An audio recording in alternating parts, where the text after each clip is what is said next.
आपल्या सगळ्यांना माहिती आहे 5 तत्वापासून बनलेला आहे जल, पृथ्वी, वायू, आकाश, अग्नी। मग या तत्वापासून शरीर बनलेलं आहे, तर या तत्वामध्येच काहीतरी बिघाड झाला की आपल्याला आजार होतात। तर मग यातला कसं बरं करायचं? औषध, गोळ्या, केमिकल ह्याला सूट होईल का? कुठं ना कुठं त्याचा साइड इफेक्ट करणार आहे, हे तुम्ही विचार करा। तर याला कसं बरं करायचं? मग नॅचरोपॅथी, आपल्या त्याच तत्वानं। नॅचरोपॅथी म्हणजे काय? जल, पृथ्वी, वायू, आकाश, अग्नी या तत्वानेच तुम्हाला बरं करणं, तुमचे आजार मुळासकट बरं करणं म्हणजेच नॅचरोपॅथी। त्याच्यामधलीच एक चिकित्सा म्हणजे हायड्रोथेरपी किंवा पाणी चिकित्सा। मग ही पाणी अनेक प्रकाराने तुम्हाला त्या पाण्याने चिकित्सा केली जाते। त्याच्यातलीच एक प्रमुख चिकित्सा म्हणजे एनिमा।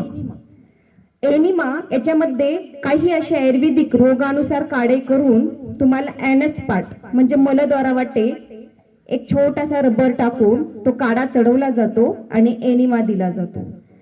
मग या गोष्टीला सुद्धा आपण घाबरतो, पण याला घाबरण्यासारखं काही नाही। आपल्याला वाटतं की माझं लिव्हर चांगलं आहे, आपण चेक करतो वर्षाला एकदा बॉडी की माझं सर्व शरीर बरं आहे का, लिव्हर चांगलं आहे, किडनी चांगलं आहे, आपलं सर्व ऑर्गन चांगले आहेत, तर आम्ही चांगले आहोत असं वाटतं। पण आपली जी आत आहे ती आत सुद्धा स्वच्छ राहणं खूप महत्वाचं आहे, तिथूनच आजार निर्माण होतात। आपण जे काही आहार खातो चुकीचे, ते आहार आपल्या त्या आतड्यांना चिटकतात। जसं एका भिंतीला सिमेंट लावल्यासारखं चिटकतात, तसं आपल्या आतड्यांना वर्षभराची घाण चिटकलेली असते। मग तुम्ही म्हणतात आम्हाला चिटकतच नाही, आम्ही काय रोज मोशनला जातो, 2 टाइम जातो। अहो, आम्ही 2 टाइम जातो, एकाला एकही टाइम जात नाही, पण आम्ही जातो, आमची स्वच्छ आहे बाबा पोट असं आपल्याला वाटतं, पण नाही। तुम्ही जर चेक केला तर तुमच्या आतड्यामध्ये बरीच अशी घाण चिटकलेली असते आणि ती घाण रक्तामध्ये मिसळते आणि हे रक्त काय करतं, जागी जागी जागी जाऊन तुम्हाला आजार निर्माण करतं।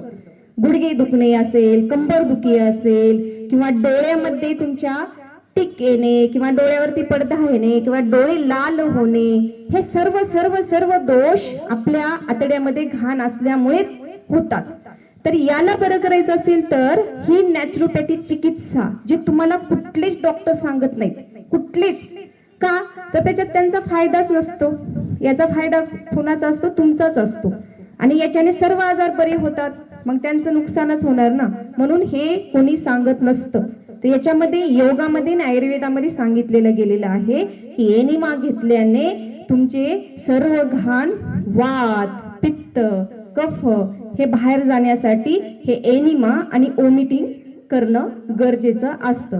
म्हणून याला सफाई करणं आपल्याला आठवड्यातून 7 दिवसाला का असेना एनिमा घेणं खूप आवश्यक असतं। त्याच्यानंतर आपण दात साफ करतो, स्वच्छ करतो, कधी घाण म्हणतो का दाताला?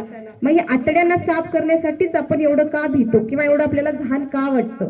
तर घाण वाटण्यासारखं नाही, या एनिमा घेतल्याने मोटापा कमी होतो, लगेचच वजन नियंत्रित होतं, कमी असेल तर वाढतं, जठराग्नी जी तुमची कमी झालेली आहे ती वाढते, भूक चांगली लागते आणि मेटाबॉलिझम चांगलं काम करतं, वजन कमी असणाऱ्यांनाही फायदा होतो आणि वाढणाऱ्यांनाही फायदा होतो। शुगर कमी व्हायला मदत होतं, मायग्रेन कमी व्हायला मदत होते, कारण पोटामध्ये गॅस साठला, पोटामध्ये घाण साठली की आपलं डोकं दुखतं, मायग्रेन होतं आपल्याला, याच्यासाठी सुद्धा एनिमा फायदा करतो।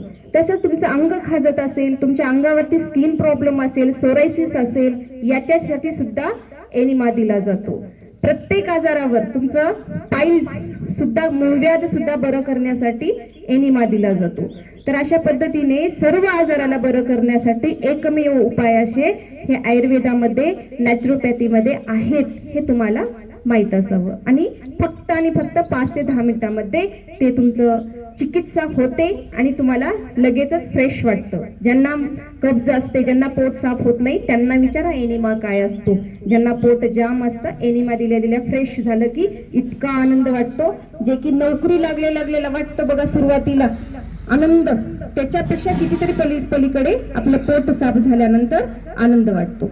तर असा हा नॅचरोपॅथी चिकित्सा आपल्याला माहिती असावी म्हणून आज आपण या एनिमा विषयी माहिती घेतलेली आहे। तर असं तुम्ही याचा फायदा करून पित्त, गॅस, ऍसिडिटी, मोटापा, मायग्रेन, थायरॉइड असे बरेच आजार आहेत ते तुम्ही बरे करू शकता.